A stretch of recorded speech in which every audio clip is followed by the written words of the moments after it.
Welcome to another episode of All Talk with me, Dan Pearson, and today I present to you my BMW E85 Z4. Now this is a new mini project car for me. I've had this for a little while and we're going to make this look a lot nicer in today's video, talking you through a quick decontamination and machine polish, and then we're going to talk about the mods that we're going to do to this to get it ready for the sunshine. And later in the video we're going to take a look at changing the colour with some various wraps, and also look at changing the alloy wheel colour to see if we can find one we like. It's definitely never a great idea to wash a car on a day like today where it is blisteringly hot and sunny. Washing cars in direct sunlight is not the best thing. If you can get the car into the shade, then definitely better to do so. But what we're going to do is wash it quickly, keep the car wet, don't let the chemicals dwell too long because it will dry out on the car and that can cause its own set of problems. We're going to rinse off quickly between each stage, apply the snow foam, quickly rinse it off again, and then get the car pulled in so that we can look at what we need to do. I'll quickly show you around this Z4. It's not in terrible condition in terms of rust, etc, but it's grubby, dirty, there's a lot of marring in the paint and glass, so we have all of that to fix. The headlights need a resto and these alloys are in pretty bad condition with a lot of brake dust etched into them. If you don't know these cars, this is a 3 litre, it's a range topping one before the Z4M, 231 brake horsepower, and these were launched in 2003, so at 19 years old it definitely will benefit from a little bit of attention. This car has got the aerodynamic body kit on fitted from factory, which includes the side skirts, the rear bumper, the front bumper and also the spoiler on the back. Makes these look a lot more aggressive, particularly in this silver colour here. I can't wait to get this paint corrected, the spacers fitted and the alloys refurbished. I think is going to look absolutely outstanding. Next, finishing off washing this, we've already done a citrus pre-wash, we've snow foamed it, gone through all of the car, agitated it where necessary, and as I mentioned earlier on, we're aiming to keep this car wet all the way through until the end, not letting any product or chemicals dry on there in the sun. We got her as dry as possible outside and quickly pulled this Z4 into the unit, ready to machine polish. So we've decontaminated the car, which has been citrus pre-wash, snow foam and a little bit of a very quick clay balm. We've honestly done everything we can to keep the car moist all the way through, but it's so hot outside, it's really just drying very quickly. So quick dry off, pulled it in here. I'm going to finish drying off the car now, and then we're going to look at the defects that we've got and work out what we're going to do. I'm not spending a lot of time on this, so this is going to be a realistic, real world view of what you can do if you have, you know, a day to yourself to get something looking a little bit better. Now the condition of this car is actually very good, which is obviously why I bought it, but you can see there are marks and stains within the clear coat, marring and scratches and swirls, which I want to try and get out, and they will really boost the amount of shine that we get back off this. But overall, yeah, it's reasonably clean once we've got all the grime off it, but I think we can get a lot more clarity out. The thing is, I'm not wanting to spend a huge amount of time on this, but I want to get the best correction still that I possibly can in the amount of time we have. Although I'm not going to go all out on this car, I am going to try and start with a 2-stage. So the front and the bonnet I'm going to actually hit up with a microfiber pad on a DA as quickly as I can and see what sort of level of correction we get and see how much clarity it's taken out of the paint, and then I'm going to go over it again with something which is a softer, more refining compound and a polishing pad to get that clarity back, any marring that we put in with the microfiber. I wanna wake up in the morning with someone new. I wanna do the things they say we shouldn't do. I wanna wake up in the morning with someone new. Live life like it's a piece and break the rules. I wanna wake. The Z4 is a small car, so I figured I could get a 2-stage correction done in a day. So I started off with a microfiber on the 3-inch, doing all of the intricate areas, and I used Menzerna 400 with that late country microfiber pad to try and correct as many of the defects as possible, as quickly as possible. The plan was then to use something like a medium or a softer polishing pad and a refining compound to try and get some clarity back into the paintwork while still getting a good correction. I also had the headlights to do, and these were done with a combination of sanding and also using a couple of different cutting pads and compounds just to get some clarity back in. I'll do these again properly at a later stage, but they're good enough for now. That one's obviously not been done yet. It's important to keep wiping the panels down, and I'm just using an IPA or a panel wipe and a soft cloth just to take as much of that polish residue off in between passes. The bonnet on this thing is actually huge, and bending over as a professional fat guy really does put a strain on your back, so try not to be as fat as me if you're wanting to polish something like this car. As you can see, she's come up really very clean. We've got actually probably around 70-80% of the defects out of the paintwork, and yes, we could have gone a little bit further and we could probably get a really good correction on this, but you know something, it's absolutely fantastic as it is. I finished it off with a glaze which we applied with just a glaze pad, and I've wiped that off, and as you can see it looks really shiny, really fresh. I love it. The only thing I'm not sure on is the dark wheels, so I jumped into Photoshop, took a photo of the car and wanted to play around with some bronzes and some coppers and some golds. There are lots of different headlight options, and this has got the ambers fitted, so I did the wheel a dark bronze for want of a better term, and I thought that looked quite well, it tied in together. I tried lightening that up to something a bit more copper, and again I thought that looked quite fresh, but still not exactly where I was wanting to be. So I went over to gold, which you can see here, and I'll zoom out to a wide shot of the car.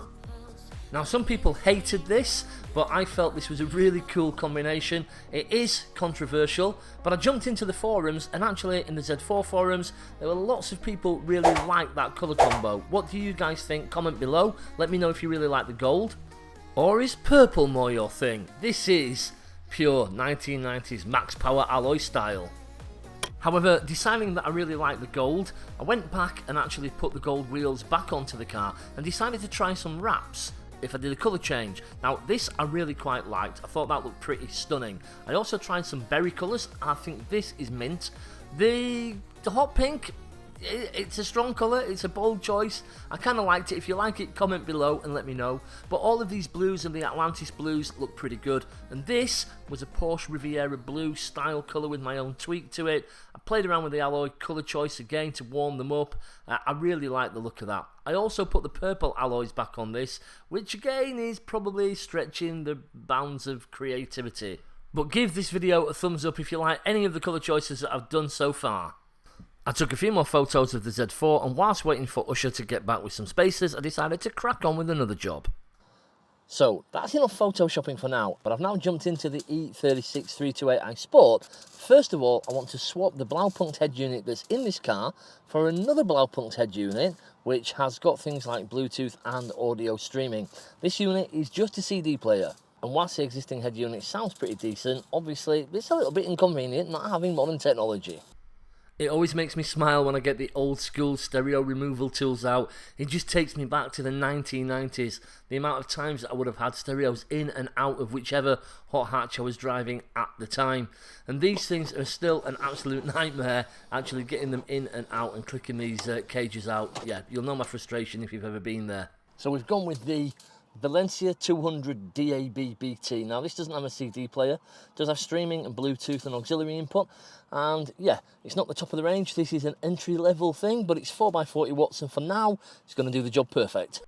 I already had the correct wiring connectors from BMW to a Blaupunkt fitted from the previous head unit, and it's a case of just connecting the blocks at the back, but I couldn't get the radio to work because we didn't have the right aerial adapter. So I figured I'd got one in the workshop, couldn't find one, so then I thought I'll drive home and pick one up from there. Well, we didn't have what we needed, but I know somewhere that does. £2 later, and we have got this beautiful little adapter. Let's get this fitted. Pull this cheeky little Blaupunkt out, and that's that done. Look how deep that's gone. Very deep indeed. And that looks pretty OEM to me. I'm going to play something on Bluetooth, and I'm going to play something that's not going to get picked up by the old algorithm, so let's go with this. I need to change the source to Bluetooth.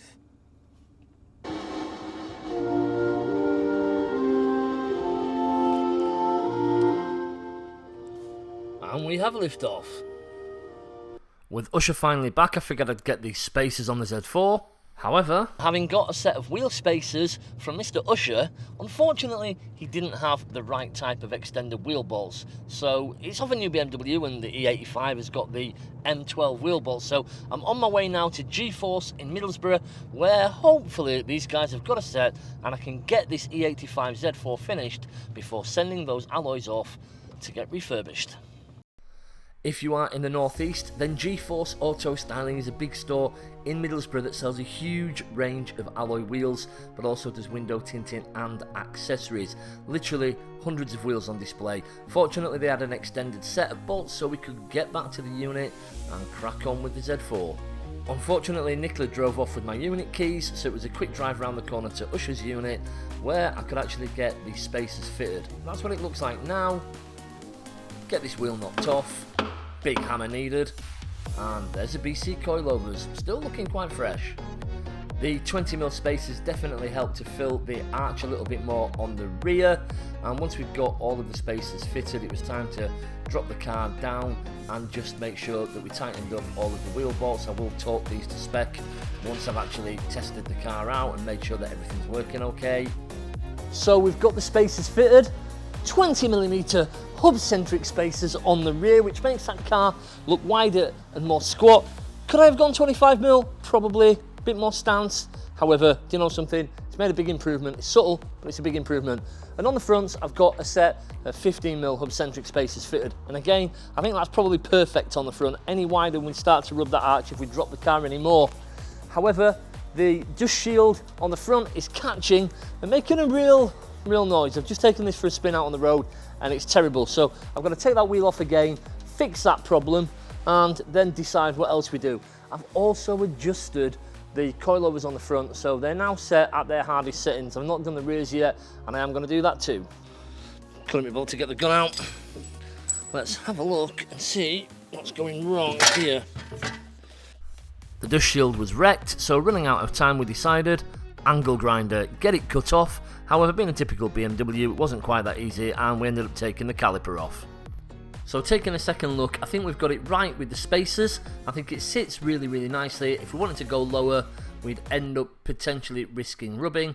And on that note, let's go take it for a drive. One thing I do know is that my incredibly clean and polished and glazed Z4 is now going to be absolutely filthy from driving down this A road covered in trucks and water spray. Thank you, weather. Brilliant. Typical British weather. That's nice, that's nice. Let's whip her around. Not the best place to whip a car around, just off the A19 slip road to be fair, but it is what it is.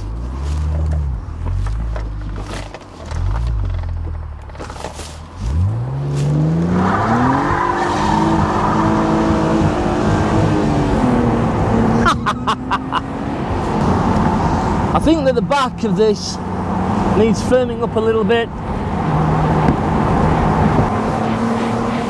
Ultimately what I'm aiming for is to try and get this to be as neutral as I possibly can. The nose of the car didn't feel quite right previously. Turning wasn't quite there, wasn't quite as sharp as I would like. There was a little bit too much oversteer. As with many things, I guess it depends how hard you're going to drive the car. I like to drive my cars, you know, I like to take them out, I like to use them. I'm not intending to use this on a track day. It's not that kind of car for me. As fun as it would be, actually, to be fair. That said, you know something, this would make a good little track toy. It's really quite a fun thing, especially in the summer with the roof down.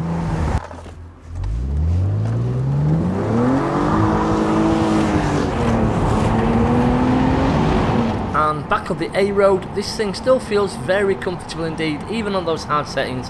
I think we'll adjust the rears over the weekend, but yeah, I'm happy so far. So where does that leave us for now? Well, it leaves us with a really cool looking Z4. It's aggressive, it's very clean, and it looks superb. I really like it. Yes, I've still got to tweak the rear suspension, but already I can feel the front end is a bit tighter, and by the time I've finished, I'm going to be really pleased with this. Just got the wheels to refurb to see what they look like in a brighter colour, but yeah, I still think this looks absolute fire. Well, that's the Z4. pretty much dirty again, thanks to the great British weather, because of course it's been raining for the past few hours. If you want to catch up with a future episode where we change the colour of these wheels and you want to find out what that is, then hit the subscribe button and make sure that you click the bell icon to get updates on all of my latest videos. In some upcoming episodes, we've got the P38 back, we've got the 328i Sport, we've got the Z3, we've got some of the Audi TTs back, and yeah, we've got a lot of noise at the unit. I'll see you in the next one.